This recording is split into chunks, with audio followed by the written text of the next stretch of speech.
This is Pucks and Seven with Ryan Paton and Victoria Matiash.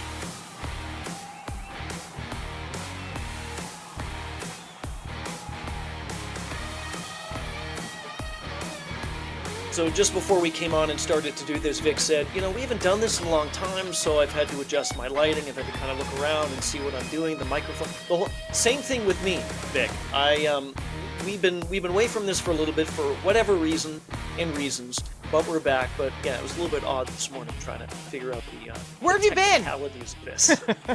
Yeah. Like, how do Where you turn have this you light on? been? What do you do? What do you do with this? Anyway, we're back, and just in time too. Deadline's coming up. Pucks and Seven. Ryan Payne, Victoria Matiash. Should mention this. This is Thursday, and we're about 30 hours away, roughly, from the trade deadline on Friday, 3 Eastern time. So there's probably going to be some throughout the day today. We're going to dive into some of those deals that have already been done, maybe some speculation as to who's going to be where by the time the 3 Eastern deadline comes on Friday. So we'll go into that. We'll go in the East in a second. Then we'll go to the West. Later on to Brian Propp, former NHLer. He's had some issues on the ice, but the big one off the ice in 2015, he suffered that stroke. You see behind me here, this is his book, Angel on My Wing. And we're going to talk to Brian about that book and about, again, that life-changing event that happened almost 10 years ago, Vic. And also hockey in general and his great career. And we're hoping to have a nice, well-rounded conversation with him. One of the greats, one of the Flyers' best of all time.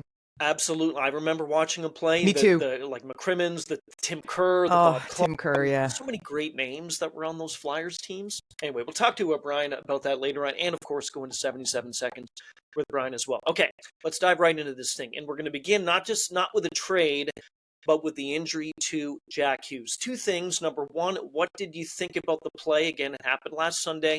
Vegas and the Devils and Jack Eichel got caught up with him a little bit, and Hughes went in the board. Shoulder surgery done for the year. Will be ready to go, hopefully, by training camp. What did you think about that play? Anything dirty about that? Nothing that struck me outright. I think it was one of those unfortunate on-ice events. Yeah. I mean, this feels like a little bit of a spilt milk conversation to me, too. And also, this is just, it's happening to him too much. And I think that's probably the most frustrating element of this. Not only the fact that it's happening just weeks before the playoffs, the Devils had their eye on a run. Now you lose your top center. I mean, along with Nico Hischier, but you're 1A for sure. Dougie Hamilton's a little bit injured too right now, right? Yes. And it's, again, this isn't a first, a second, or a third time. And I know he's a slighter player. Okay, he's not one of those big behemoths out there, but they've got to figure out a way. I don't know what it is. I'm hoping it's just poor fortune and he eventually comes back and strings together some healthy seasons. I feel bad for the guy. I was about to call him a kid. He's a little bit older now. I feel bad for the guy. I feel bad for Devils fans. I feel bad for the team. I feel bad for the organization. It's just lousy. You don't want to see this happening. No. When I first heard he's out for the season, I thought maybe they meant the rest of the regular season. Sure. And then you heard about the surgery and you're like, okay, well, that's that. I felt there was nothing wrong with that play. To your point, it was a hockey play that just went bad, and Jack Eichel felt terrible. I mean, he didn't skate up. He patted his back. He waited. He was down on one knee. They're friends. Yeah. And you mentioned about the injury history with Jack Hughes. Here it is. And so he's 23. He had shoulder surgery last April, missed the final 4 games of the season, had an upper body injury and a shoulder issue in the 23-24 season, and another upper body injury in the 22-23 season. And he's only 23. So to your point, let's hope that this is not something long-term. But the more you hurt yourself like that in the same areas, Vic, over time, time's going to catch up to you a lot faster. And that's terrible. So the Devils now, they have this money to use because he's gone for the season. So now the question is, against Tom Fitzgerald, has some draft picks coming. He has some assets that he can use. And, does he look west? Is he going to try to fill the void now? I mean, what do the Devils have to do? Are they going to do anything? I don't think they should do anything. Okay. I don't know what they're going to do. No, I know. Because now you're in a position, you lost your top forward. Yeah. Okay? And there's been some struggles in New Jersey altogether. The defense hasn't been good enough. The goaltending hasn't been good enough. There hasn't been enough depth scoring. That's been an issue for a while now. Yeah. I was actually looking at the standings this morning, Ryan. Are we so sure the Devils are going to make the playoffs? No, we're not. No, we're not. So you don't want to load up is my point. I think we discussed this early on in the season, I think, where we were prognosticating, and of course, down the road who's going to make it in. And I think either you or I or both or one of us, we thought the Devils were not going to get in, and it was a distinct No, possibility. I thought they would. I Okay, did. so maybe Yeah. it was me then Yeah. that thought it was a distinct possibility that I wasn't too high on the Devils getting in. Anyway, we'll see. It stinks. It stinks because Jack Hughes is so fun. He's so fun to watch, and you feel for the guy. But I don't think they can jump right in here, Ryan. I really don't. I know. Let's wrap this one. But I don't think that they can go hard on this and bring in any rentals. I mean, if they want to make a hockey trade, that's going to be a trade investment in the future for next year, the year after. That's one thing. But right now, bringing in a rental to bolster, bad idea. Anyway. 72 points right now. The Devils have in their third in that Metropolitan Division. One of the biggest names still, and I can't believe I even said still because you didn't think that this was going to happen. When Mikko Rantanen was traded from Colorado to Carolina, you thought, okay, yep, good. Carolina's offered him, I think, the city. They've offered him the world pretty much. They've offered him as much money as they possibly can. Even the mascot's going to go in as a side thing for him. There's no signing yet. It doesn't seem imminent, and now he is on the trading block, and Carolina Vic is fielding all offers and all calls. I cannot believe that this is actually happening. If you had told me at the beginning of the season that Mikko Rantanen was going to get traded mid-season, I was going to tell you that you were cuckoo town, okay? Mm-hmm. And if you had told me that he was going to get traded twice, complete cuckoo town. Complete. No, you're beyond. You're two neighborhoods past cuckoo town. I'm gone, and I'm not coming back. Yeah, it is wild. This is what I love about this game. Even last week, we're talking to anybody who wants to listen to me. I was insisting that they were still going to ride this out because you've just picked up one of the top 10 forwards in the league. You are planning to make a run in the postseason. At that point, he had only played 8 games with them when I was having this conversation. And actually in the 9th, he actually put some points up. And I thought, okay, here we go. They're going to mesh. They're going to figure it out and they're going to move forward. And then they're going to decide later. And if they have a good run during the postseason, then he's going to buy a house in Carolina, sign his 8-year deal, blah, blah, blah, blah, blah. And now he's number one. Brian, he's number one on TSN's trade bait board. No, I know. Number one. So there's never been in history something like this where a huge trade went down and then all of a sudden you're thinking, well, let's trade our biggest asset that we acquired from Colorado. I'm going to tell you this. He is never going to, and this is going out on a huge limb, and maybe I'm going to cuckoo town right now. I could be. He's never going to be the same player because he's not going to be playing with Nathan McKinnon. He's never going to be the same player. Great player, top 10, possibly. The thing that's bugged me about this whole thing is everyone's saying, oh, give him a minute. Give him a minute to acclimate to Carolina. New system, new team, new coach, new players. I get it. Marty Necas is acclimated quite well. He's done very well in Colorado, same amount of time. No one's saying give him a minute. Why? Because he's on a team with Nathan McKinnon. He's on a line with Nathan McKinnon. Marty Necas said the other day, I'm having fun. You and I would have a great time on a line with Nathan McKinnon. I would just in awe because you know how I feel about the guy, right? Yes. It's one of those things. You're in love. But I just think there's something with Rantanen. He does not want to be in Carolina. He's still shocked. Maybe. I think he still is with the trade, and I just don't see it happening. So if you're not going to sign long term, you trade the guy. You need to get something. And what about the teams interested? The Florida Panthers supposedly all in on this guy right now because they got Kachuk on LTIR. I don't want to get too excited about that, but the idea, and I understand it's never going to be McKinnon again, but the idea of Rantanen playing on a top line with Alexander Barkov. No, I know. Yeah. Excites me. Okay. Yeah. So, and I'm not a Florida Panthers fan. I mean, I appreciate them, but if I was a Florida Panthers fan, I would be very excited about that particular prospect. We're also hearing Toronto because we always hear Toronto, and the Kings are supposed to, we'll get back to Toronto in 2 seconds, but the Kings, that's an interesting one too, because Mikko Rantanen just doesn't seem like a Los Angeles Kings type player. Let me throw this at you then, and I'm glad you said that. Who is an LA Kings type player? Anze Kopitar. Who's not on the Kings? What is because I completely agree with you. Rantanen and the Kings, it doesn't fit. It's like oil and water. So what is a Kings player then? I think it would be very interesting to see Brock Nelson there. But let's get to the Islanders. Let's get to the Islanders in a minute. Now your thoughts on Rantanen to Toronto. Yeah, so I've heard that Matthew Nyes, his name is, because he's got the contract coming up. I don't care who it is. The only person that I would trade Matthew Knies for, the two players in the game, are Nathan McKinnon and Connor McDavid. Outside of that, maybe Sidney Crosby. I think you don't find many Matthew Knies, and this is not because he plays in Toronto. You and I are from Toronto. We follow the Leafs. This has nothing to do with it. I think what he brings to the game, you do not find that on many teams, if any at all. He is tough. Look what he did last night, fighting White Cloud. I know this was from what happened last year. I hated that. I know, but hey, he used the left hand. I'm trying to make okay. And then what? Too. Breaks his hand ahead of the postseason. I can't stand that stuff. Go ahead. Matthew Knies to me is somebody that a team needs, and Toronto needs someone like that, especially with what he did last night, putting everything aside. The guy, I wouldn't do it. So if Matthew Knies is in any discussion involving Rantanen to Toronto, don't do it. Straight up 1-for-1, you don't make that deal. No, I don't. I would. You what? You would? Mikko Rantanen? Yes, I would. No, I wouldn't. What about the Lightning? Here's their latest deal, and they're probably going to do some more. Julien Brisebois, he's one of, honestly, you look around and it's easy for us to be armchair GMs because, we should do this, we should do that, look what they did, all that.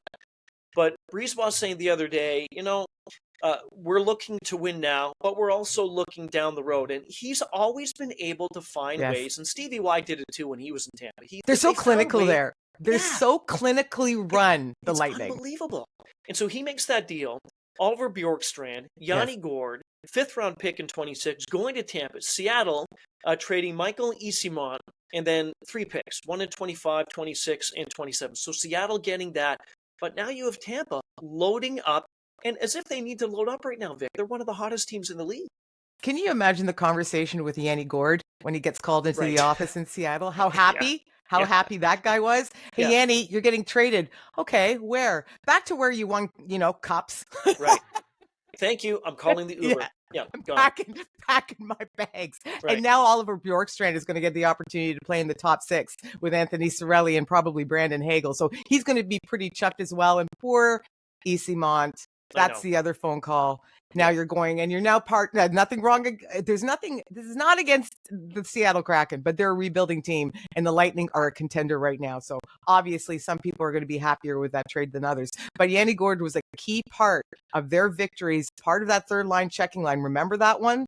So they know exactly what they're doing.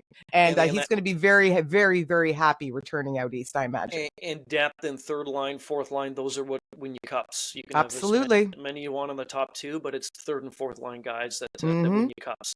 Again, we're about 30 hours away roughly from the trade deadline tomorrow. Again, this is Thursday we're doing this, so a lot's going to happen in the next 30 hours or so in the NHL. The Penguins... You thought that you think that this makes absolutely no sense. So they were involved. Go ahead. All right. So, we should mention the trade. The Penguins brokered a trade. I'm not going to get into the Desharnais one because that one's irrelevant. No. We don't need to talk about it. Okay, we'll talk about the Nashville trade. Yeah. So they traded Michael Bunting to Nashville for Tommy Novak and Luke Schenn. Yeah. Okay. All right. So the justification for trading for Tommy Novak is because he's younger than Michael Bunting. Right. Tommy Novak is 27 years old and Michael Bunting is 29 years old. No, I know. Yeah. Okay. I'm just stating facts here. Yep. Okay. Luke Schenn, this is a team that is aging, and the biggest issue has been the fact that they're growing older and they want to apparently get younger, and they traded for an old defender. Now we're hearing that he might be a piece that's moved again somewhere. He absolutely will be. That's what this trade's about. Yep. Okay. And then I will reserve judgment on this trade until Luke Schenn is moved somewhere else, depending on what the Penguins get back. Because right now, as it currently stands, this trade makes 0 sense. No, it does. It makes no sense. But I'm with you. I think that this is a precursor to another trade. It has to be. It has to be that the Penguins, because this does nothing for Pittsburgh. And Kyle Dubas has said that pretty much everybody is up. Let me throw this at you. Any chance whatsoever that number, you know where I'm going. Of course. That number 87 gets moved? I don't think so. Okay. I love the prospect of it. I love the discussion. I just think he's loyal to a fault, and I don't think he's going to leave town. That's all. I think he should. And then I'm he can with you come as well. back and retire a Penguin and work in management for the rest of his life. Yeah. But right now, I think it would be neat to see him have a shot at another cup with another organization, because he ain't winning squat with the Penguins for the next 2-3 years. He's not. No, he's not. No, he's not. He's too proud to be a Penguin. Another team that a lot of people are looking at, and a couple of big names are on that club. Kyle Palmieri, Brock Nelson. I'm talking about the New York Islanders. From what we've read and heard and seen, the Isles, they have a contract offer to either they present it to Nelson or they will. But my sense is that that's not going to happen. And Palmieri said the other day too, he said, look, this is a business. This stinks. This is part of it. I get it. You have down on the lineup here that they need, NEED in capitals, they need to sell. They do. It's not happening. If miraculously they squeeze into the postseason, and we've seen that dance before, I don't think so either, Ryan. But if let's say they go on a 10-game win streak or something ridiculous, okay, and they squeeze in, they're going to get absolutely steamrolled again in the first round, okay. And there's nothing worse. What does our friend Dennis always say to us? That finishing in the mushy middle. There's nothing worse. And Islanders fans are frustrated. You can actually get something decent back from Kyle Palmieri if he goes to another team and he's able to grow his beard back now that he's not playing for Lou Lamoriello anymore. You're going to be able to get something back for him. He is so super clutch. I would love to have him on my contending hockey team. I absolutely would. The guy scores big goals when it matters. I'm with you. They're going to get somebody back.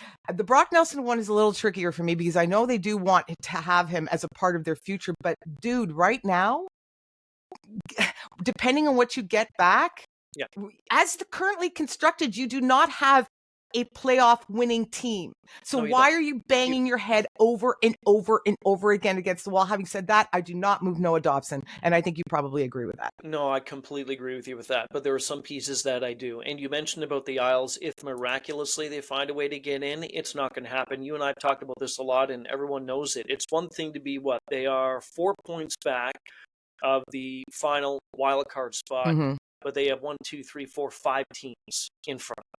And everybody knows about sports. All those 5 teams are not going to go, each of them on 5-game skids at the same time, and the Isles aren't going to go on a 5-game winning streak. It just doesn't happen like that. So they're not going to get it. We were going to talk about Ovi next, and then we were going to talk Boston, but let's do Boston because it sticks with the wild card situation. I can't remember the last time, well, at least in recent memory, that Don Sweeney or whoever is leading the Boston Brass is going into the deadline as sellers rather than buyers. But that is what's happening right now. And it's sane, though, isn't it? Yeah. I mean, okay, so your 2 top defenders are out for the rest of the season in McAvoy and Lindholm. Brad Marchand's done pretty much for the year. I know it's week to week, but you know what I mean. Yeah. Jeremy Swayman has played like poop all season long. Okay. And there hasn't been scoring depth. They've already been struggling. I like the sanity coming out of Boston right now. Just because you've had this reputation for being in it every single year doesn't mean that you just can't eat it one year and go, okay, you know what, guys, we don't have it. So let's start moving the Fredericks and other pieces that people want, and we can get something back and look to next year. Because again, just like the Islanders, Ryan, even if they miraculously squeeze in, also not going to happen. But even if they do, and they come up against Florida or Washington or some team of that ilk, it's going to be over in 5. And then what was the point? So, look to next year. There's nothing wrong with that. It's sane.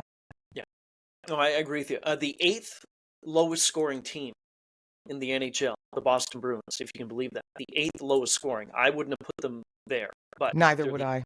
8th lowest scoring team. But I'm with you with that. And the point you made about certain teams at some point who've had such success, which the Bruins have had, just deal with it. Like, figure it out and say, hey, this is not our year. So put it aside, come back in October. You have to. A lot of teams have to do that. Most teams have to do that at some point. They may go on a 10, 15-year great run, but at some point it's good. Look at Pittsburgh. They've been on a great run. And I know it hasn't been as great the last couple of years, but they run a huge run for so many years. Now they're realizing different things. Anyway. Very quickly before we get to Ovi, who are your 2 wildcard teams in the this tradition? Who are your 2 wildcard teams in the East? Stop it. So I've been sticking with Detroit and Columbus. Okay. I'm going to stick with Detroit and Columbus. It's Columbus and the Rangers. Okay, good. We got that sorted. Now we can move on. Good, because I didn't have any explanation as to why. I just said I'm just loyal. I'm just loyal. Okay, Alex Ovechkin, he's 10 goals away, and I want to talk a bit about him in a different light when it comes to him and comparing what he's done in his career with what Wayne Gretzky did. He's going to get this thing, Vic. He has 20 games left to go and 10 goals left to go. But what is also great about this is that it's not just doing this for a personal gain and for historical, but it's also for something that touches a lot of people. So he's come up with the great chase for victory over cancer, and he's going to, so every goal, and I think it started already, but goals he is scoring, he's going to donate money to the V Foundation for Cancer Research. So it's just adding an extra positive spin to what's already been a very interesting, race to watch. Mm-hmm. So I like that. When you make something even better out of something that's already been good and fun, then, hip hip hooray for me. I was looking at completely agree with that, and I think it's awesome. He is the best purest goal scorer in the history of the game, hands down. In my mind, I looked down a couple things at the breakdown of the goals. He's scored 885, so he's 10 away from breaking Gretzky's 894, the record. 559 of them have been even strength, third overall all time. Power play goals, 321. That's a record. I think 318 have been from that one spot. I believe it's a little bit less than that, but you know what I'm saying. Shorthanded, he scored 5 goals shorthanded. And empty net, I didn't know this. He has 64 empty net goals, and that's a record. That's the most in the history of the NHL. They all count. Also, the game changed in terms of how points were allocated and all that. So that affects that as well. Last one here with the Gretzky and the Ovi comparable. And I hate to compare different eras. Gretzky played in one, Ovi's played in another. That's like comparing Michael Jordan and LeBron James in different Which people eras. Never do, Ryan. Ever. No, never. By the way, can I... Go. I have no time for him. Anyway, Gretzky played in 1,487 games, and he scored 894. Ovechkin's played 1,471, and he scored 885. So he'd be well over 1,000 now, as everybody knows that, because of the lockouts and because of COVID and the games that he's missed, yada, yada, yada. I saw this statistic or this picture about the goalies that Wayne Gretzky faced and the ones that Alex Ovechkin has faced. And they have Ovi facing Andrei Vasilevsky, and he's a very big goaltender, and the pads are huge.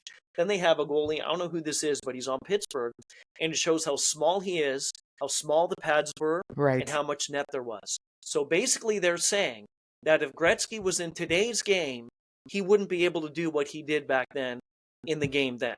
What do you think of that?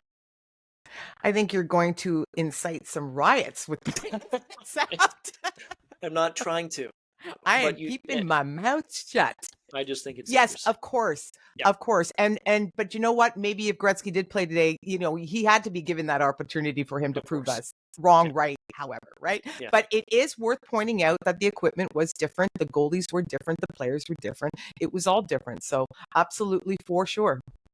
Never going to compare the different eras. I remember Michael Jordan said this. When asked, I forget who asked him this, but it was like, what do you think of you being called the greatest of all time? He said, that's a disrespect to the ones before, to the Wilt Chamberlains, to the Bill Russells, to the whoever. LeBron James doesn't say that. He simply says he's the greatest. Okay, let's take a break.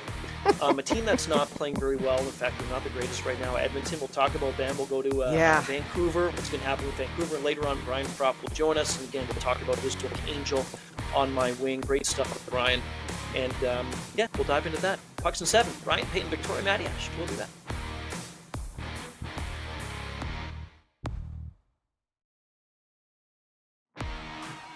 Welcome back to Pucks and 7 with Ryan Paton and Victoria Matiash.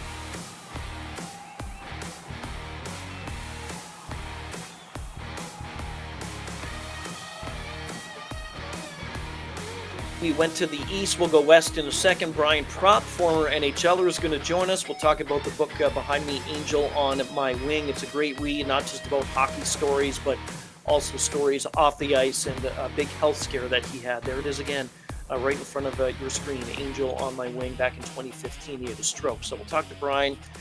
He's kind enough to join us. He'll do that in just a little bit. Again, we're less than 30 hours away from the trade deadline. In the NHL happens on Friday, tomorrow at 3 Eastern. So there's going to be a bunch of things that we will miss. We'll recap those, of course, next time that we do this podcast. Let's go West, Vic. We'll talk Hellebuck. We'll talk Dallas, the St. Louis Blues, the wild card race, your beloved Flames, hanging in this thing. Yeah, they are. If there's one contending team that needs a boost, maybe 2, maybe 3, maybe 4, you look no further than the Pacific Division and the Edmonton Oilers. What's going on there? I don't know. Let's move Okay. on. Okay. Well, I mean, They've sprung a leak. They've sprung a leak. Yes, they are definitely leaking oil, as you would say. Yeah. It's the defense has been disorganized and scrambling. The goaltending hasn't been good enough. I'm not going to blame it all on them because it doesn't deserve to be laid all There's on only them. 2 players that score and put up points. And if That's those 2 okay. I was players going to don't get to score and depth put up scoring. points, they're not winning games. Okay, so yes, depth scoring is also a massive issue. What do you do? You're the GM. What do you do? First of all, I would not play Stuart Skinner again. I would keep Calvin Pickard in and tell him it's his net to lose. That's the biggest thing that I would do. And But I've he was pretty caca the other day too, Ryan. I don't necessarily. But I've said this for weeks that there's something with Skinner, and the Skinner who we saw last season, I just don't think it's this season at all with him. Okay. So that's the first thing I do. Second thing I do is if I haven't gone down to talk to these guys, and if McDavid hasn't gone down and talked to them, they're not a bad hockey team. So this is not the time as well to get in some sort of funk. The third thing I do is I would be pretty active, and I'd be looking. I know Alex Tuch's name is in the. That's an interesting one. I think that would be great. I think that would be a great acquisition for Edmonton. I think they need to get past this deadline. And then once they get past the deadline, we'll see them settle down. But this to me is one of the stranger stories. I did not see this coming at all with the way Edmonton didn't get off to a great start like they didn't last year, but they were playing really well. Then the Four Nations hit. And since then, even McDavid has not been playing as well. And as I said to you, when McDavid and Draisaitl don't score, the team is terrible. Here's my concern about bringing in another piece like an Alex Tuch. They've been doing that. I really thought Victor Arvidsson was going to work out. Jeff Skinner less so, but I really thought Victor Arvidsson was going to be a big answer to what ailed the Oilers. And we're talking about a team that came 1 game short of winning the Stanley Cup. Okay. Right. So I'm just wondering what else is happening there that can't be fixed by bringing in an effective body like a Tuch. I think they need another defender. I think that's a situation as well, or at least they need to figure out what's going on in their back end. Doesn't every contending team would love another defender? Yeah, I know. You need depth tough. scoring, you need hard. a center, and you need a defender. I suppose so, but I think they sort of really do because right now, okay. Oh, here's my last one I want to ask you. What do you do with Evander Kane? Oh, so here's the thing with him. This is, I have so many different things. I won't take too long in it. Focus. Huh? So he wants to play. He's injured. If he doesn't play, then Edmonton can use that space to do something. They sure can. Right? So this is all up to him. And every time I say the name and think of Evander Kane, I just don't think about the talent that he has on the ice. Because when he wants to and when he's engaged, he's a very good hockey player. He scores goals. Right? But it's everything that comes with him, Vic. It's everything off the ice, no matter where he's been. And just that is a huge concern. I would say to him, look, you need to make a decision and make it fast because you're affecting our team going forward. And if you care about this team at all, you need to do something to help us out. I don't know what you do because he's holding up this team. He's holding up this team from making maybe a significant move here that could help them. Yeah, but if he's healthy enough to play. I know. Right? Them's the rules. Right? I know. It's a tough one. I don't have an answer for it It's a either. fine line. I really don't. I want Evander Kane on my team to score goals and play that physical game that he can play very effectively when he doesn't get into trouble. But like you just said, it's the whole package that's a little bit concerning. But he makes hockey teams better when he's on. He absolutely does. He absolutely does. It's everything off the ice. That's the only thing. The Winnipeg Jets have been soaring. They've been flying. They've put all the different words you want. It's their basically President's Trophy to lose. They're just a phenomenal team. Here's the question now going into this last, I don't know how many, what are we at? A month left to go? You got a quarter of the season to go. Connor Hellebuck. Does he hit the 50-win plateau? No! Of course he doesn't. How many does he have right now? 36? Why not? How many does he have right now? He needs 14, and the Jets have 20 games to go. Okay. So first of all, I don't want him to play 14 more games if I'm a No, fan of the Winnipeg Jets. He's played 48. I want him to rest a little bit. Right. And let's get Eric Comrie out there and make sure that he knows what he's doing in case, disastrously, he needs to be counted on in the postseason. Yep. All right. Because this is a marathon, not a sprint for the Jets now. All right. They're in there. They're locked. It's good. I understand he's a competitive son of a gun. But right now I am sitting down with Connor Hellebuck and I'm like, bud, do you know what?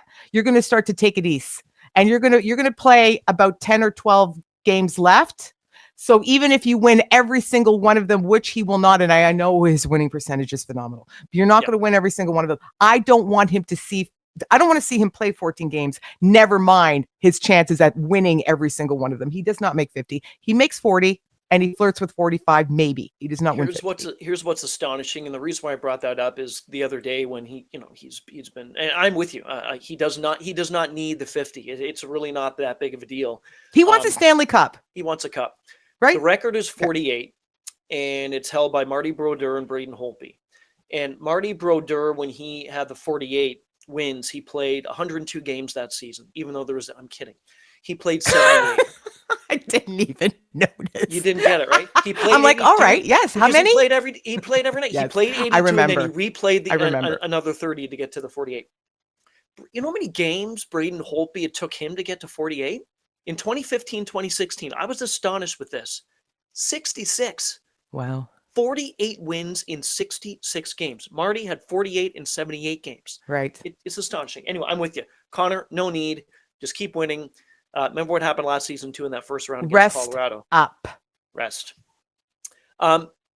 Question. Does Vancouver need to trade Brock Besser? Is Vancouver going to trade Brock Besser?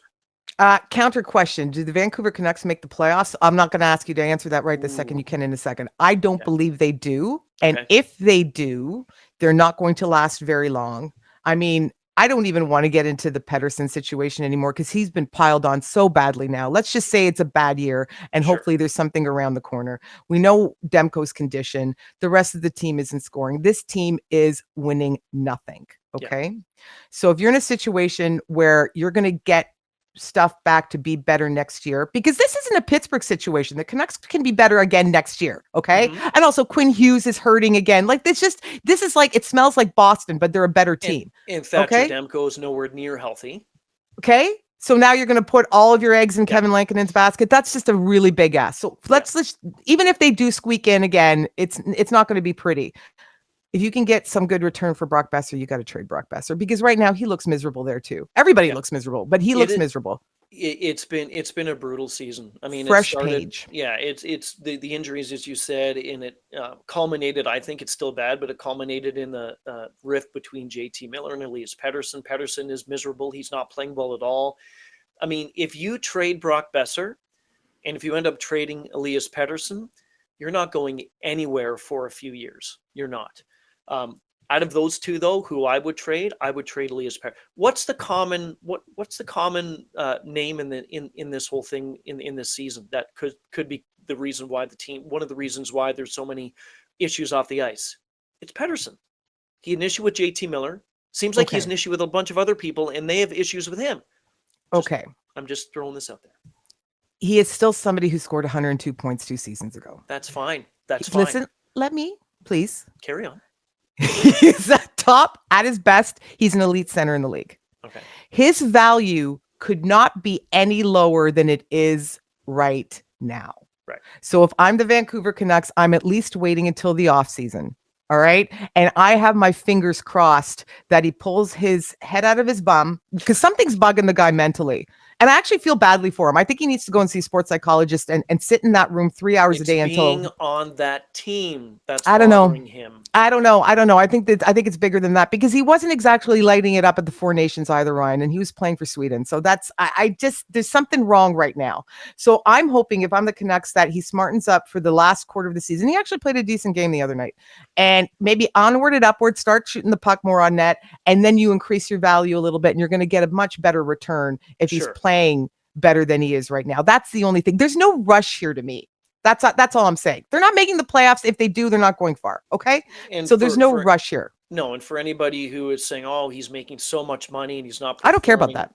Exactly. It means nothing because it's no one's fault at all for signing a contract like that. Anybody would. Let's move on again. Brian Propp's going to join us too in a bit. We're going to go through this book with him, Angel on My Wing, the former NHLer. We'll dive into that. The Dallas Stars, I think you and I have talked about this at length over the course of the season doing this podcast. They just continue to be Dallas. They just continue to be there in the division and slowly, oh, ho hum, they're winning games. Look what they've done in the last three. They beat LA 6-2, beat St. Louis 6-3, beat the Devils 4-3. Before that, we could knock off San Jose 8-3. They won there. 4-2 over the Devils, 4-3 Yeah, no, over they the beat Isles. the Leafs the other night. Yeah, again, you have the lineup. This team scares me, and it scares me too, and it should scare the rest of the Western Conference. I think the Winnipeg Jets have done the Dallas Stars such a solid this year by playing so well. Huge. And they have just taken any focus and attention and spotlight away from, I think right now we can say, the second best team in the West. I don't really think there's much of a conversation there. Nope, okay. Nope. So, and all of a sudden, and I know the Heiskanen injury sucks large, but Ryan, they're probably going to have him back first round of the postseason. Yeah. Now they have that extra cap space to work with. They're probably going to have Tyler Seguin back for the postseason. The addition of Mikael Granlund has made them better. Yeah. I mean, we have seen now what Hartley's capable of, why Johnston is now on fire again. This is the most well-balanced team. And I'm even putting this in the conversation with the Jets. This is the most well-balanced team in the NHL right now. You haven't even mentioned Jake Ottinger. And he's playing well again. We're not talking about it. Exactly. So we only talk about Jake Ottinger when he's struggling. We never talk about him when he's going about his business of winning hockey games. You notice that? Isn't that what we do with a lot of athletes? Yes, of course. It stinks. We just focus on the negative. Yep. But this is a team. If I'm a fan of another team in the Western Conference, I'm terrified. Yep. I'm terrified of facing Dallas. I would rather, and I'm serious here, I would rather play the Jets in the first round than the Dallas Stars. And I mean that 100%. 100% agree. Oh, you agree? I thought you were going to push back on that. Dallas is Dallas is scary. It is. I don't want to play them. Three more issues we'll talk about in the West. The Kings, we addressed this a little bit in the first segment when we dove into where Mikko Rantanen may end up. And the question I threw to you was, what exactly is an LA King? Who is a typical LA Kings player? And you said Anze Kopitar, which is the type of insight which everyone comes here for, because that's very true. He's been there from the get-go. No, but he's like a sulky candidate two-way center. That's what I mean. He's responsible both ends of the ice. That's the LA Kings identity. That's what I meant by that. Throw this in there again. Is Rantanen the type of Pete's that would be? I mean, of course, he'd be welcomed in LA. But is this really something the Kings are going to go after aggressively? I mean, it would be so interesting. I think it would fascinate me. How's that? I think they have to. Okay, listen. It's probably not going to be Rantanen because there's a whole bunch of teams that are in, and just by sheer numbers, if you're going to give me one team versus the field, I'm taking the field. Okay. Mm-hmm. Now, but they need something. They need a little bit of pop up front. I like the way the Kings play. I know other people call them boring. I don't find them that boring. They're 24th in the league at 2.8 goals per game. It's not going to cut it. And they're 6th in goals against. So the goals against is great. Goals for, and it's not going to cut it. No, it's not. So they need something, whether it is a Brock Nelson down the middle, I think Kyle Palmieri honestly would be a great fit to be seriously a veteran sliding in there, pop him on the top six, secondary power play. There's somebody who could put the puck in the net because they have so many playmakers in LA, right? Yeah, they do. They need the finishers, and there's some guys who are just not doing it on a regular enough basis. So they need something, and they are going to add something. There is no way, again, 29 hours before the trade deadline, I will say this right now, there's no way that the Kings stand pat. We are going to be looking at a slightly different Kings team in 48 hours from now, or however it is. Okay, so with that in mind, then, let's shift to the St. Louis Blues. I'm so excited about this conversation because you and I have not talked about this casually in our own personal time. So I want your take on this. Go ahead. Take on what? Jordan Binnington, if they're going to trade him? I'm just trying to wrap my head around that whole thing. Because where are they at right now when it comes to the playoffs? They're still in this thing. So right now, St. Louis they're 4th in the wild card. They're 1 point back. They play 2 more games than Vancouver, 2 more than Calgary, which we'll get to in a second, 1 more than Colorado. Really, it's the race for the second spot as of right now, because the Avalanche are in that first spot. And they could get it. They could. So why the heck would you even trade a Jordan Binnington or think about it? Because again, with other teams we've been talking about, so they get into the first round. Mm-hmm. And then they go up against the Winnipeg Jets Mm-hmm. or the Vegas Golden Knights Mm-hmm. or the Dallas Stars, right? It's not going to be Dallas, actually. But they're going to go up against a legitimate powerhouse in the West. And you and I have both watched Blues games this year. Yeah. How do you think that's going to go? I know. So now the argument for keeping Jordan Binnington is he still has He term. just won you the Four Nations at the Well, he for didn't win the Canada. Blues anything when Canada the Four Nations. But yes. And actually, you know what? And I owe him a little bit of an apology. I think both of us do. We didn't think he was the right choice for Team Canada, No, and he proved to be. 100%. So, Yeah. Mea culpa definitely deserves kudos there. And we're not certainly not alone in that. Yeah. He still has term if he wants to be a part of the Blues moving forward. 2 years left at $6 million. So that's the argument for keeping him, to see what you can do next year. But you also, if you are running the Blues, you need to add more stuff moving forward, because I watch that team. Okay. Now, if you're going to put everything in Joel Hofer's basket, who's actually a pretty decent goaltender, and then you're obviously going to have to pursue some other net minding help elsewhere, and you get something really good back for Binnington, I think it's something you have to listen to. What's the message though that sends to the Blues fan base? We're looking towards the future because we're not winning squat right now. I would be happy with that. They could squeak in, and even then what? And then Islanders it and get smashed in 4 or 5. Okay, so let's go into then the final topic for this West. What about any team that gets in the second wild card? It's going to be the same thing. Calgary's going to be out. Any team that gets in that second wild card to face the Jets more than likely will be knocked out. So is your mentality then the same thing with Calgary as it is with the Blues, as it is with all these teams that just get in? Why? Why is it different? Because I don't think Calgary has any unreasonable expectations of doing any more than just squeaking into the postseason. I've also heard coming out of Calgary, Craig Conroy is not going to make any major moves.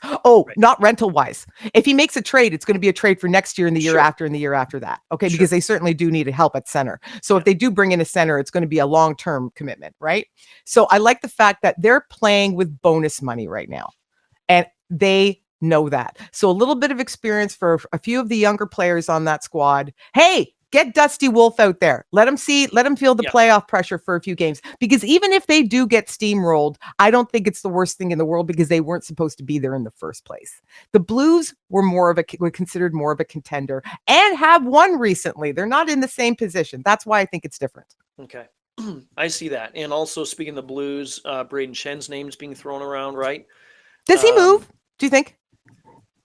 Like, if they're going to move him, why don't you just move everybody? This is the thing. If you move him, you don't move Binnington. If you move Binnington, you don't move Shen. To me, it's one or the other. And I'm more for the Shen, because I think moving Binnington would be a mistake. Do you have his term in front of you left, Braden Shen's? I can't remember it right now. Is it 2 years? I don't have Braden Shen's in front of me, but I can get that with my crack research staff here. The one thing I will say, too, about, you mentioned the Flames, they need help scoring. They're 30th. In the league. Only 2 teams worse than them right now. Focus on that in the offseason, though. Let's just ride this out and have a little bit of fun.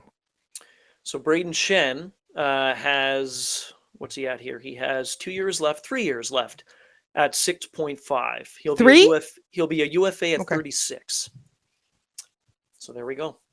Okay, again, we're less than 30 hours away. A lot of things are going to change. A lot of things will happen. So maybe half these players we've talked about already will be dealt. Who knows? But we'll recap that when that happens. We'll come back, and Brian Propp, former NHLer, will join us. We'll talk about his time on the ice, off the ice. The book is Angel on My Wing, and looking forward to this discussion with Brian. Pucks and 7, Ryan, Paton, Victoria, Matiash, Brian Propp is next.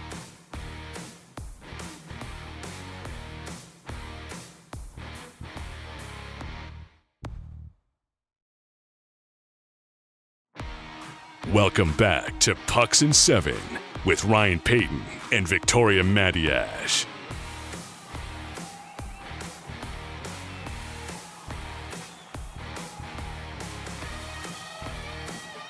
After my career, ended in the 95, I was thinking about writing a book, but I didn't think about it too much. But after my stroke in 2015, I realized how lucky I am to be alive and alive. And so Wayne Fish, like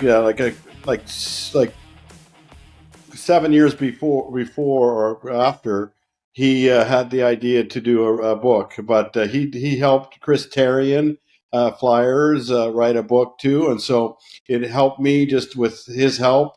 We did the recordings for a year, and then it took 9 months to edit everything, but I think it turned out pretty well, so I'm pretty happy with it, and so like I just happy to promoting it, for the people, especially the people who have strokes, and how I tell them how they can rehab and get better. It's actually, we both read the book. I read it very quickly, and then my husband actually read it right afterwards, and he didn't have to read it, and he wanted to read it. We both really enjoyed it. It was something we appreciate about it. In particular, it's a little bit different, is because you've had the health issue. You suffered a massive stroke that could have killed you September 3rd, 2015. But you also were very candid about your hockey career. And it was, I think, the mixture of not the two lives. You're one person, right? And you've experienced both. But 1,003 points in the NHL doesn't come easily, right? You're a legendary player, particularly with the Flyers, with everything else. So first of all, but let's get back to the stroke first. How are you? How are you feeling today? Because now we're approaching the 10-year mark. Yeah, so like I've done a bunch of things to help me much better. Like after my stroke, like at the start, I couldn't talk or walk at all. It took me a year and a half to get better, but thankfully, it just my right fingers on the right side still don't work. But I can play golf right-handed and play hockey. I can't shoot the puck that well, but I have a hockey event this coming week in Brandon. With Trottier and a couple other players, and so cool. It'll be nice because I'm getting inducted into the Brandon Wheat Kings Hall of Fame like next week, and so I appreciate that. But just for me, I'm doing really well, especially because I couldn't speak at all. It took a long time with my speech. I still have aphasia, which means that the words don't come out the right way. And so I slow it down, and I've come a long way from that. And so it's just, I'm happy to be alive and doing as well as I have. Yeah, of course, because I almost died, and I'm just lucky because I had AFib after my career, and so I was taking blood thinners. And then a couple years after that, I had an ablation of the heart, which took 6 hours. And so like I didn't want to take blood thinners my whole life. And so that was going to be okay. But then after a couple years, I think the medication wasn't working. And so unfortunately I had an AFib, and I still skated twice a week in New Jersey, and it was in good shape. And so I didn't notice that I had AFib or in AFib. And so that night, in the middle of the night, the first day I was okay. Second day I stayed in the rented house, and then clot went into my heart, into my brain, 3 different places. So the scans that the doctors said that I should have died. But thankfully, my dad was a Lutheran minister in Saskatchewan, and he preached in English and German every Sunday. And so that faith really helped. And I think that I'm just like Trump. He's happy to be alive and doing as well as we are. It's great to hear. It's great to hear that you are where you are, considering everything you have been through medically in particular. And I know the rehab was very difficult. You explain it very well in your book. Let's veer a little bit into the hockey stuff now. 4 Nations tournament just happened, right? And I know you've had many opportunities. How special was it during your career to represent Canada on the international stage at different levels? Yeah, it was always important for me because especially in the early '80s, we lost in the first round of the playoffs in '81 and '82, and then I got picked up for Team Canada, the World Championships in '82 and '83. So I played with Bob Clark and Gretzky and a couple other people, and so it was important for me just to get that. To know how to play in the bigger rents, and how play better defensively, and still play for your country. Everyone has pride at their company, and I love Canada. I grew up there my whole life, and I still go fishing in the summer with my family, and so it's just it's special for me. But it means a lot. Like I know a lot of guys win Stanley Cups with other teams and members, but playing for your country is really special.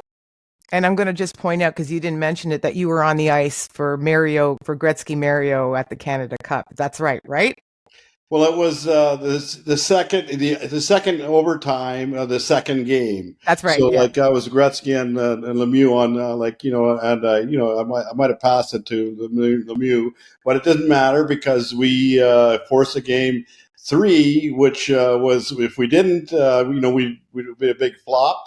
But Right. I think that it was a great series after that, and so I was really happy to win it and to be on the winning side of the goal. So many say No that's kidding. the best hockey that anyone's ever seen. I know the Four Nations just recently completed was pretty good too, but the '87 Canada Cup, I still have, Yes. Brian. I remember watching it. I have a VHS tape of the '87 Canada Cup. I'm not kidding you. I don't have a VHS player. I don't know if those exist anymore, but I still have a VHS tape of the '87 Canada Cup, which was awesome. I want to go back to your first year in the league, 79-80 in Philly.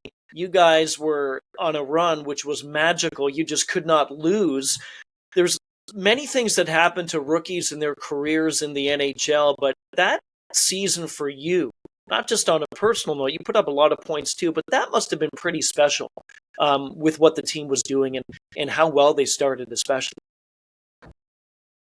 Yeah, it was had great leadership, like with Bob Clark. He was a great leader, and at that time they had Reggie Leach and Bill Barber and Ken Linsman and Paul Holmgren and Brendan and Frank Brave and a couple other guys.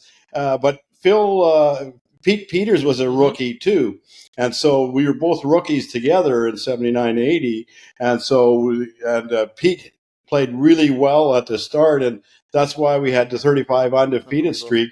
And so that was pretty amazing at the start. And, I think we had like 6 guys on the All-Star game that year. And like that was when Gordie Howe was still playing. And so I remember playing in the All-Star game in 80 with the new rink, Joe Louis. And I saw the ovation that he got for 15 minutes was out of this world. And then, of course, I played with Reggie Leach and Phil Esposito on the line. Amazing. And scored a goal and an assist. And so it was all special at that first year. It's moving ahead a little bit to teammates that you had a little later on. You write quite a bit about Brad McCrimmon and Mark Howe. Just a little bit about what made those two gentlemen, still, one of them, unfortunately, is we don't no longer have, makes them special people on the ice and off the ice. Yeah, they're both really good leaders. Like Mark Howe was a quiet leader.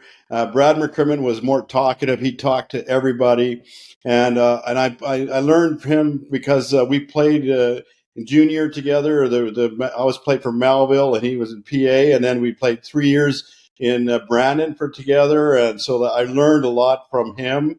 He was always loud and talked a lot, but he loved talking hockey. And that's where Mark Howe and Brad McCrimmon were roommates together.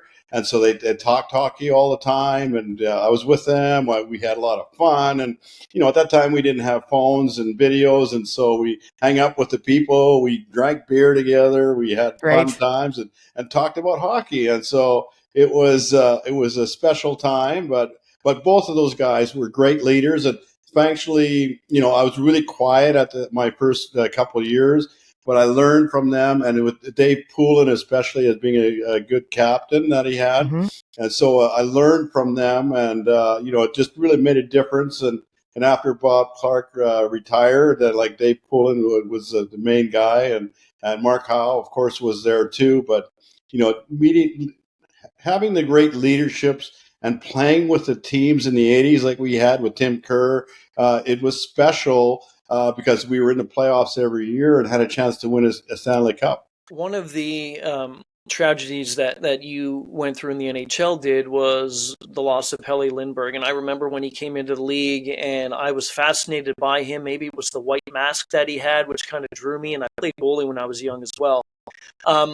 He passed away in that tragic car accident. Can you give us a little bit of a sense? Number one, I can imagine how that was for you and the rest of the team, but just the type of person that he was, and just how tragic a loss that was, because he had such talent, and it's too bad that we were never to see it come full bloom, so to speak. Yeah, so like we both came in together at the same time, and then of course Pele played in the minors for a couple of years, but he was getting into he won the Venenis the year before, and he didn't lose the game like that year, and so he was just getting into his really good, and unfortunately it was unfortunate that he passed away with that night. It was a big break, and but he was special for me because I used to like skating, scoring against him all the time, even in practice. I'd hit it until I scored, and they hated that, like Hextall and Pelle. But the bond that we got together just by being competitive, and of course he was a fast goalie. And he loved Bernie Propp, because I talk with Bernie Propp all the time, and he was kind of doing the same thing. He was fast on his feet, and he cut up the angles, and so he was just getting to be one of the best goalies at that time. And who knows? Maybe we could have won a Stanley Cup if he was still alive. But you still have to deal with it yourself. And of course, Keenan was a coach that year, and so he had us to the house like the first week, so we had a lot of chance to get together and talk with other people, and because it's difficult for people when you lose somebody like that, but you have to get over it and still do your job, and of course we had good players and good teams, and so that's why we did as well as we did with. The coaching was different because we ran our own team, and we had the players that were leaders that didn't make excuses, and so it was special in the 80s. Still one of the most sad and tragic stories of the NHL of the generation, though. I think we all kind of remember what we were doing when we heard that news.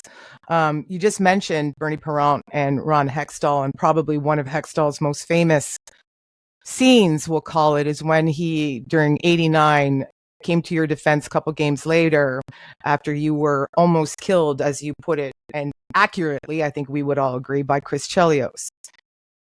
You're very candid about your relationship with Chris Chelios in your book. Several times you bring him up.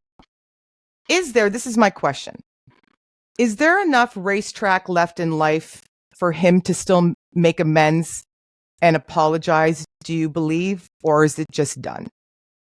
If he wanted to, I'd be happy to have a call with him because you're older, and you don't have to worry about your life. I mean, I've done whatever I needed to do. Just don't admire him for what he did, and he's not sorry. But if we had a talk together, I'm sure we'd be good friends after that. But the things that he's done, I didn't admire that in the book. And of course, with Ron Hextall coming up to my aid after the game 6, when we were coming over it. But I admire him for being a great leader and for sticking up for his teammate, which was awesome. Yeah, it was awesome. Say the key word being stick. Keyword being sticking. Well, he got 10-minute, 12-minute suspension from that the next year, which hurt us in 1990. Yeah, but some things are more important and some things are bigger. And I don't think he minded the 12-game suspension. I still don't think he minds looking back at it now. The trade deadline, Brian, is coming up tomorrow in the NHL at 3 Eastern time, and we were going through different things on the podcast here too about who may be traded, who's already been traded in the league. I want to go back to when you were traded, 89-90 from Philly. You spent a bunch of years in Philly. You went to Boston. You talk about it in the book. Just take us back to that moment when you found out that you were being traded to Boston. How did it feel? Well, I kind of knew what was going to happen on because I had a hand injury. I had a hole in my artery for 27 games, and so I couldn't, my hand was messed up, and so. But at the end, I just started skating, and I played a couple games at the end of March, and then I was able to. I kind of knew that I was going to be traded, but Bob Clarke did me a favor because at that time the Flyers, were not going to make the playoffs, and Dave Poulin got traded in January to Boston, and then Kenny Linsman was traded back to Philadelphia. So Bob Clarke did me a favor because Boston was number one in the league that year. And so we went into the finals, and of course we had the 33 overtime first game, which hurt us. But Edmonton was pretty good at that time too. Yeah. But for me, it was kind of like I knew what was happening, and then I was going to be a free agent. And then, of course, Bob Clarke got fired by the Flyers, and he brought me to Minnesota for 3 years, which I appreciate that. But it was, I would have been loved to play in Boston another couple of years, but they didn't offer me the right amount. But because we didn't make that much, but you did what you did. You did do what you did, and you didn't make that much. And you actually make a few comparisons between the game then when you played and the game now. What's one element that was better when you played in early 80s, starting late 70s, early 80s, and so forth? What was better about the game that we're missing now? Well, I liked the physical game because I was a scorer, but I liked the physical game. But of course, I also had top players from the Flyers all those years. Right. But it's more exciting. It's you could hit somebody, you get held or cross-checked or slashed. Just a little edge. But now the guys they don't get hurt that much, and so it's just. It's a little much faster, but I think that we talked about hockey more. We lived in the game a little bit more.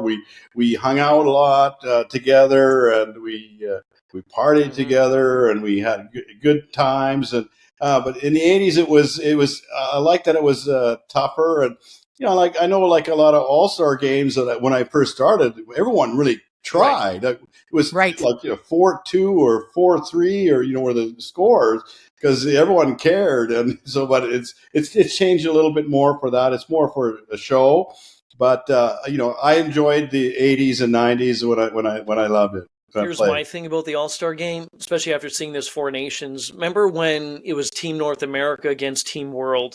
You probably remember that. And I just want the competition back in the game. I mean, this is a glorified game of shinny. As you said, it's entertainment. I understand that.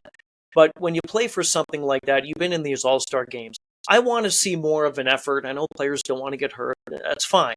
But it just seems to me that a lot of the luster for me is lost in the all-star games recently.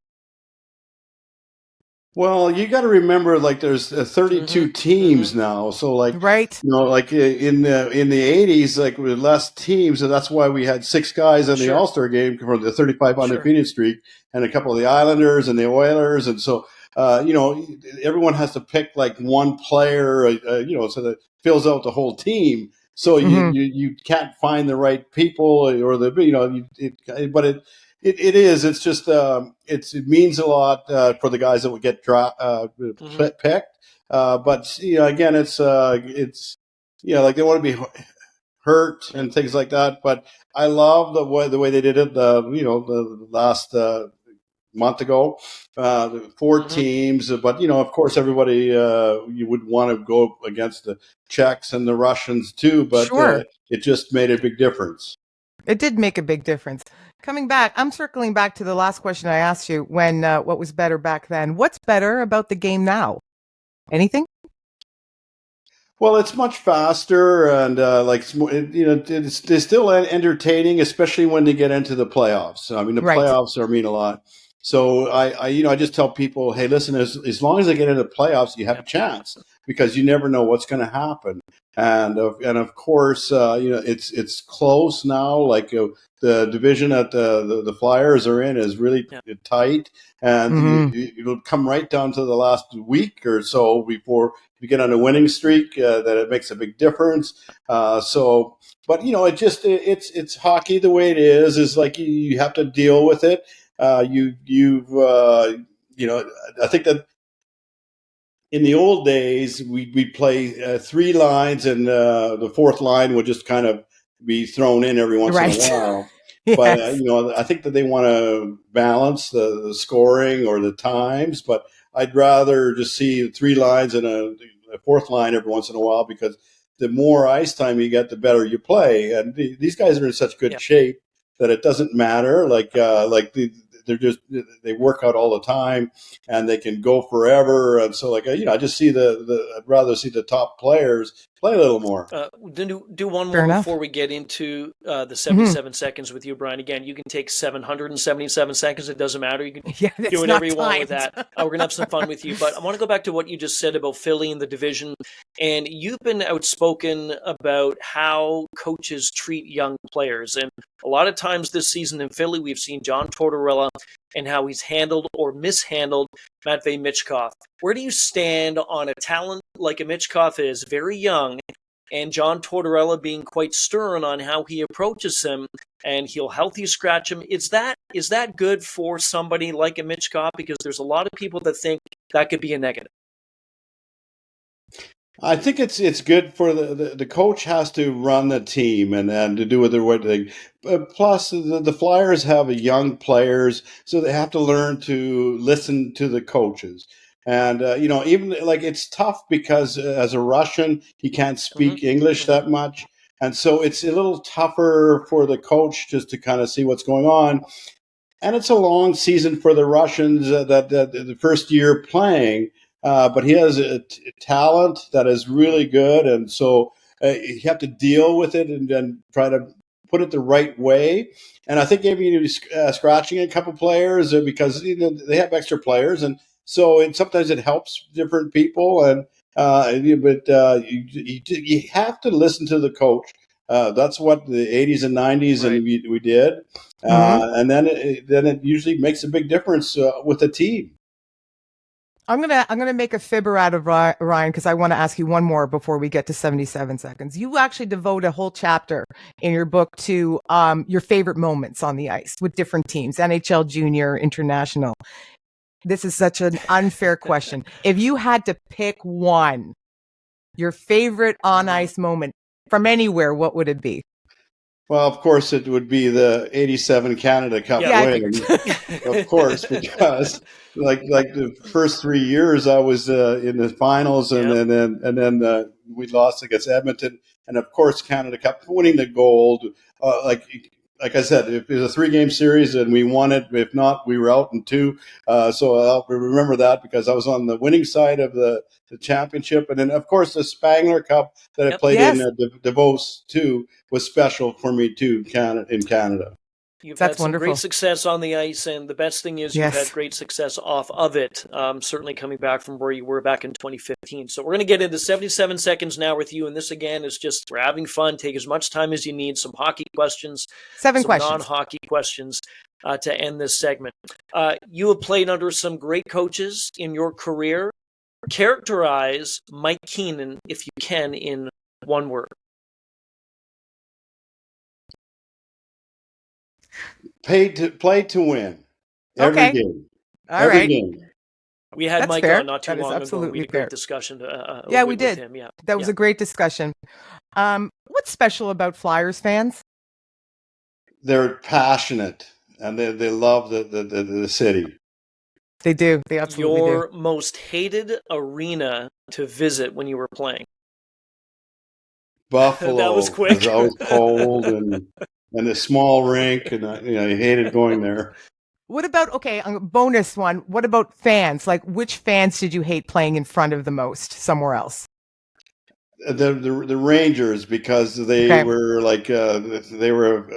against us, and I loved when I shut them down. You make a case in your book for this one, so I am going to ask you, why should you be in the Hockey Hall of Fame? I think because the description of the Hall of Fame includes like the junior, like the giving back, your career, and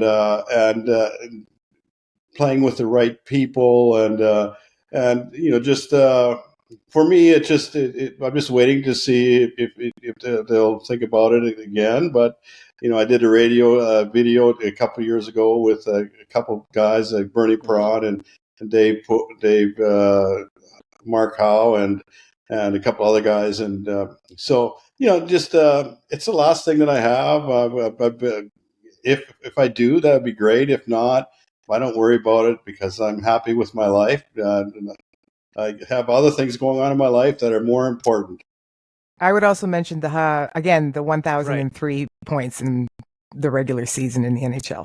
That's probably a part of it too. How much money, Brian, did you have to pay to play for the Melville Millionaires? No, I didn't get paid at all. How much did you have to pay to play for them? It was like $50 a month. Not exactly millionaire money.